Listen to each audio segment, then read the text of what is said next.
Yeah, saturated fats produce an inflammatory response. Yeah, inflammation is recognized as one of the key underlying causal factors in periodontal disease. And so, that could explain why moderating people's intake of meat and dairy could promote periodontal health. But, plant-based diets don't just offer lower levels of saturated fat, cholesterol, and animal protein, but also higher levels of complex carbohydrates and dietary fiber, vitamins, minerals, antioxidants, phytochemicals. So we don't necessarily know what the mechanism is. Yes, saturated fat is associated with the progression of periodontal disease, but at the same time, dietary fiber intake may be protective. But you don't know either way until you put it to the test. The effect of dietary intervention in a randomized controlled trial. At 7 months of age, more than 1,000 infants were randomized, about half of whom to a low saturated fat and cholesterol intake, to see if they get less heart disease when they grow up. They're still just in their 20s, but as children and adolescents, those randomized to the healthier diets ended up with better saliva production. They had them chew on like wax cubes, and those randomized since infancy to the better diet produced more saliva. And saliva is essential for the maintenance of oral health, for example, clearing out sugar and acid faster off the teeth. What they think happened is that the greater increase of salivary flow was due to the greater intake of fiber-rich foods, whole grains, vegetables, fruit, and berries. They required more chewing, which in turn is known to boost saliva production. So maybe their bodies were just used to putting out more? In other words, in addition to general health benefits, dietary fiber may have benefits on oral health as well, but not necessarily the fiber itself, but just the act of chewing itself. That reminds me of this study, in which a single high-fiber meal was able to reduce bad breath for hours. Bad breath is caused by these gaseous sulfur compounds produced by a certain type of bacteria that are concentrated in the back of your tongue. And so when we eat, the reason that bad breath gets better may be due to kind of a self-cleaning of the mouth while chewing food.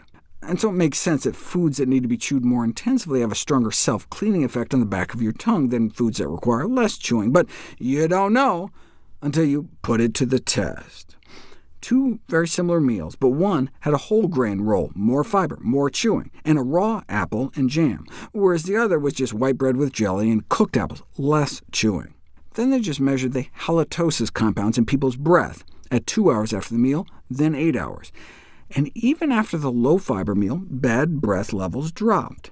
But in the higher-fiber meal, they dropped significantly more and stayed down even 8 hours later. So the reason a high-fiber diet may improve periodontal disease may be from the fiber, the lower saturated fat intake, or just the chewing. But there's another possibility. Maybe it's the nitrate-containing vegetables. We know the ingestion of dietary nitrate in the form of greens and beets has been proven to exert many beneficial and clinically relevant effects on general health, including maintaining good blood flow and reducing inflammation in general. So hey, might improved circulation to the gums and anti-inflammatory effects benefit periodontal patients? Let's find out. A randomized, double-blind, placebo-controlled clinical trial of repeated consumption of lettuce juice? Why lettuce juice? That sounds so disgusting. Not to worry, though. To improve patient acceptance, the lettuce juice was seasoned by a chamomile honey flavor and sweetened with Splenda. That just sounds worse. But it worked. The clinical intervention trial demonstrated an attenuating effect of dietary nitrate on gingival inflammation. Check it out. In the placebo group, most of their teeth had no gingivitis, about 60%, but 40% did have mild gingivitis with almost no moderate gingivitis.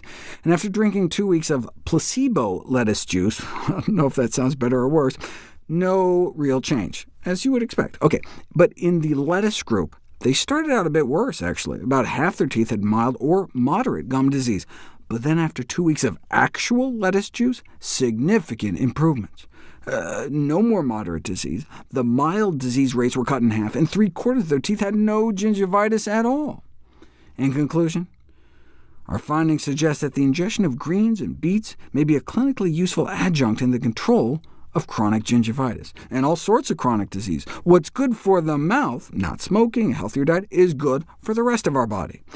So many dental professionals, who may see people more frequently than their doctors, should be counseling patients on living more healthfully. And indeed, nearly all dental hygienists surveyed said that they thought they have a role in helping patients improve their diets, Yet that's not what happens at all. Ask the patients, and less than 1 in 10 said they got dietary advice from their dental professionals. Why?